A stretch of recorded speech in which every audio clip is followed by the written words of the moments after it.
અને જ્યારે બ્રહ્માજી આવ્યા છે, એ બ્રહ્માજીએ ભગવાન જગન્નાથની પ્રતિષ્ઠા કરી. અને એ પ્રતિષ્ઠાનો દિવસ હતો વૈશાખ શુક્લ અષ્ટમી. અને ગુરુવારના દિવસે પુષ્પાયોગ યુક્તમાં ભગવાન જગન્નાથની પ્રતિષ્ઠા સ્વયં ભગવાન બ્રહ્માએ કરાવી છે. બ્રહ્માએ પ્રતિષ્ઠા કરાવી. ભગવાને કહ્યું કે મારા આ મહોત્સવને ઉજવજો અહીંયા. તો પૂછું, પ્રભુ તમારો ઉત્સવ ક્યારે ઉજવો? તો કહે છે કે જ્યેષ્ઠ પૂર્ણિમા હોત ઉજવી શકાય છે, જેને ગુડીચાપ મહોત્સવ કહ્યો છે. જ્યેષ્ઠ પૂર્ણિમા કેમ? તો કહે છે કે જે પરમાત્માનું પ્રાદુર્ભાવ જે વૃક્ષ આવ્યું હતું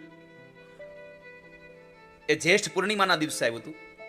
બીજું કહ્યું, અષાઢી બીજના દિવસે પણ મને રથમાં બેસાડી અને જે જગ્યાએ મારો પ્રાદુર્ભાવ થયો હતો એ જગ્યાએ મને લઈ જાજો, ત્યાં હું રોકાઈશ.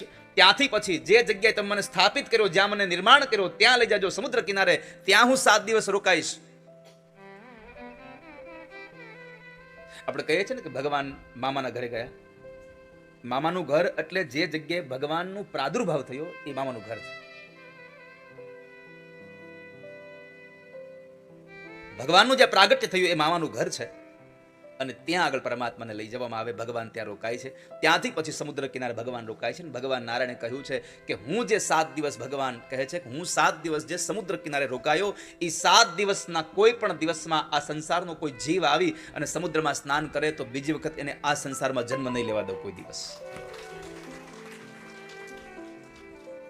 એને જન્મ નહીં લેવા દો. અને આ પુરુષોત્તમ ક્ષેત્રનું તો મહાત્મ્ય છે.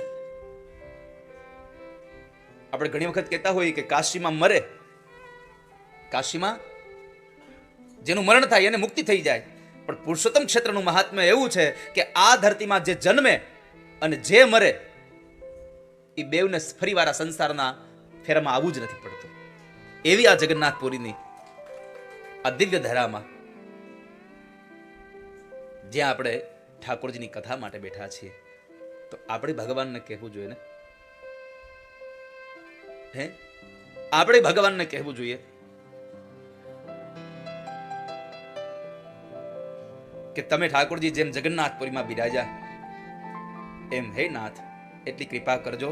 આ હૃદય પણ એક તમારું જગન્નાથપુરી તમારું ધામ છે, આમાં પધારજો મારા વાલા.